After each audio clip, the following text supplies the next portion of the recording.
திருச்சிற்றம்பலம். அருட்பெரும் ஜோதி அருட்பெரும் ஜோதி தனிப்பெருங்கருணை அருட்பெரும் ஜோதி. ஐயா வணக்கம். நான் இந்த ஊரைச் சேர்ந்தவன். உங்களுடைய பாடல்களை பலமுறை கேட்டு மகிழ்ந்திருக்கின்றேன். அவற்றை பாராயணம் செய்ய விரும்புவதால் எழுதி கொள்ள வேண்டி தங்களை தேடினேன். நீங்கள் இங்கே இருப்பதாக அறிந்து வந்தேன். பாடல்களை தாங்கள் சொன்னால் நான் எழுதி கொள்கின்றேன். குரல் வந்த திசை நோக்கி திருவாதவூரர் திரும்புகிறார். வந்தவர் களையான முகமும் ஒளி பொருந்திய கண்களுமாக இருந்தார். பார்த்தவுடன் அனைவரையும் கவரும் முகம் கொண்ட அவரால் உள்ளன்புடன் வைக்கப்பட்ட கோரிக்கையை அவரால் தவிர்க்க இயலவில்லை. தன்னை அறியாமல் அதற்கு சம்மதம் தெரிவித்து பாடல்களை சொல்ல தயாரானார். அதை எழுத அடியவர் வடிவில் வந்த இறைவனும் ஆயத்தமானார். தன்னை தேடி வந்திருப்பவர் அடியார்களிடம் திருவிளையாடல் நடத்துவதில் பேரின்பம் கொண்ட ஈசன்தான் என்பதை திருவாதவூரரால் உணர இயலவில்லை. தன்னிலை மறந்து அவர் பாடல்களை சொல்லிய வேகத்திலேயே அவை சுவடியில் எழுதப்பட்ட அதிசயம் அங்கே நிறைவேறி முடிந்தது. திருவாசகம் முழுவதும் எழுதியாகிவிட்டது. அதன் பின்னர் திருச்சிற்றம்பலத்தின் மேல் திருக்கோவை பதிகம் ஒன்று வேண்டும் என்று அடியவர் வேண்டுகிறார். தன்னை அறியாத நிலையில் மாணிக்கவாசகர் அதையும் பாடி முடிக்கிறார். எல்லாம் நடந்து முடிந்த பின்னர் சற்றே தன்னிலை வரப்பெற்ற நிலையில் மாணிக்கவாசகர் நடந்தவற்றின் பின்னணியில் இறைவன் இருப்பதை உணர்கிறார். பாடலை எழுதியவரை நேருக்கு நேராக காண நிமிர்ந்து பார்க்கிறார். உடனடியாக பாடல்கள் எழுதப்பட்ட ஓலைச்சுவடிகளை நூலால் கட்டிக்கொண்டு அடியவர் வடிவில் உள்ள இறைவன் மறைந்து விட்டார். கண்களில் நீர் பெருக ஆலயம் முழுவதும் தேடியும் அந்த அடியவர் கண்ணில் படவே இல்லை. தம்மை ஆட்கொண்ட இறைவன் நமது முன்னால் இருந்தும் அதை உணர இயலாமல் போய்விட்டதை எண்ணி எண்ணி கண்ணீர் வடித்தார் திருவாதவூரர். அந்த நேரத்தில் இறைவன் ஓலைச்சுவடிகளை சிற்றம்பலத்தின் கருவறை வாசல்படியில் வைத்துவிட்டு மறைந்து விட்டார். மறுநாள் காலை சிதம்பரம் நடராஜருக்கான அன்றாட பூஜைகளை செய்ய வந்த அர்ச்சகர் நுழைவு வாசலில் வைக்கப்பட்டிருந்த ஓலைச்சுவடியை பார்த்தார். அதை கைகளில் எடுத்து கவனித்த போது அதை எழுதியவர் அழகிய சிற்றம்பலம் உடையான் என்று குறிப்பிடப்பட்டு இருந்தது. அர்ச்சகர் ஒரு கணம் திகைத்தார். பூட்டப்பட்ட கோவிலின் கருவறை வாசலில் இருந்த ஓலைச்சுவடியை வைத்தது யார் என்று குழம்பினார். அவரால் எவ்வித முடிவுக்கும் வர இயலாமல் மேற்கொண்டு விவரங்களை அறிய தில்லைவாழ் 3000 அவர் சபையில் ஓலைச்சுவடியை சமர்ப்பித்தார். சபையினருக்கு பல்வேறு கேள்விகள் எழுந்தன.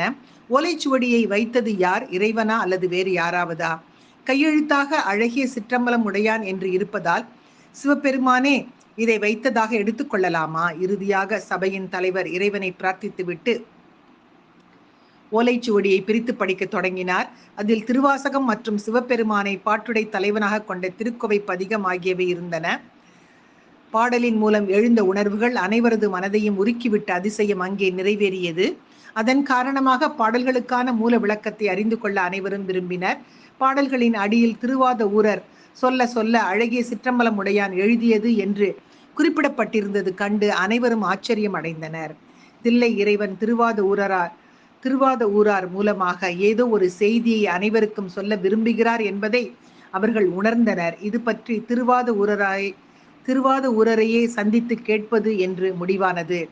தன்னை தேடி வந்திருக்கும் தில்லைவாழ் 3000 அவர் சபையினரிடம் இந்த அடியவனை நாடி அனைவரும் வந்துள்ள காரணம் என்றார் திருவாதவூரர். கோவில் கருவறை முன்பு ஓலைச்சுவடி இருந்தது முதல் அதை படித்தது வரை கூறி சபையின் தலைவர் பாடலின் நயம் புரிந்தது. ஆனால் முழுவதுமாக அர்த்தம் விளங்கவில்லை. சுவடியின் அடியில் திருவாதவூரர் சொல்ல அழகிய சிற்றம்பலம் உடையான் எழுதியது என்ற குறிப்பும் உள்ளது. ஆகையால் தான் தங்களை சந்தித்து தக்க விளக்கம் பெற வந்துள்ளோம் என்றார். திருவாதவூரரின் உடல் முழுவதும் ஒரு கணம் அதிர்ந்தது. சுதாரித்து கொண்ட அவர், அந்த ஓலைச்சுவடியை நான் பார்க்கலாமா? பணிவுடன் கேட்ட அவரது கைகளில் தரப்பட்ட ஓலைச்சுவடியை கண்டதும் கண்களில் நீர் வழிய ஆரம்பித்தது. பிறந்த குழந்தையை கையில் தாங்கும் அன்னையைப் போல பரவசத்துடன் ஓலைச்சுவடியை கைகளில் தாங்கினார். உள்ளம் நிறைய அதனை தடவியபடி ஒவ்வொரு சுவடியாக பார்த்தார். பாடலின் அடியில் இருந்த அழகிய சிற்றம்பலம் உடையான் எழுதியது என்ற வார்த்தையை கண்டு கண்ணீர் பெருக்கு இன்னும் அதிகமானது. அதை மீண்டும் மீண்டும் கண்களில் ஒற்றியவாறே இறைவனின் திருவிளையாடலை எண்ணி உள்ளம் பூரித்து நின்றார். சிவபெருமானின் கரங்களால் எழுதப்பட்ட தமிழை படிக்க அவரது 2 கண்கள் போதவில்லை. இறைவா, உன்னை எப்படி போற்றுவேன்? இந்த அடியவன் சொன்னதை உனது திருக்கரங்களால் எழுதக்கூடிய பாக்கியம் பெற எந்த பிறவியில் தவம் செய்தேனோ இப்பிறவியில் வாய்த்தது என்று பலவாறாக உணர்வுகளை வெளிப்படுத்திய திருவாதவூரரை கூடியிருந்த அனைவரும் ஆச்சரியத்துடன் மௌனமாக பார்த்து கொண்டிருந்தனர். அப்போது திருவாதவூரரின் உள்ளத்தில் ஏற்பட்ட ஒளியில் தோன்றிய இறைவன் திருவாத ஊரரே, நீ என்னுடைய பாதத்தை அடையும் காலம் வந்துவிட்டது. சிற்றம்பலம் நோக்கி வந்து எனது பாதத்தில் புகுவீராக என்று கூறி மறைந்தார். தன்னிலை மறந்து நின்றவர் நினைவு வந்தவராக சபையினரை பார்த்து சொன்னார், ஐயா, இந்த பாடல்களுக்கான அர்த்தத்தை நான் சிற்றம்பலத்தின் சந்நிதியில் தெரிவிக்கலாமா? அனைவரும் அதை ஆமோதித்து ஏற்றுக்கொண்டனர். திருவாத ஊரர் முன்னே செல்ல 3000 அவர் சபை அவரை பின்தொடர்ந்தது. தில்லை சிற்றம்பலத்திற்கு சென்று நின்ற திருவாத ஊரர் கருவறையை சுட்டிக்காட்டி, அதோ அங்கே மந்தகாச புன்முறுவலுடன் அடியாருக்கு அடியாராக அனைவருக்கும் அபயம் தந்து 3 உலகத்தையும் படைத்து காத்து மறைக்கும் செயல் புரியும் பொன்னம்பலத்தானே இந்த அனைத்து பாட்டுக்களுக்கும் பொருள் ஆவான் என்று கூறியவாறே இறைவனின் பாதத்தை நோக்கிச் சென்று ஒளி வடிவமாக கலந்து விட்டார். அதன் பிறகே திருவாசக ஓலைச்சுவடியை சிதம்பர இறைவனின் பாதத்தில் வைத்து தினமும் 6 கால பூஜையில் பாராயணம் செய்யப்பட்டது.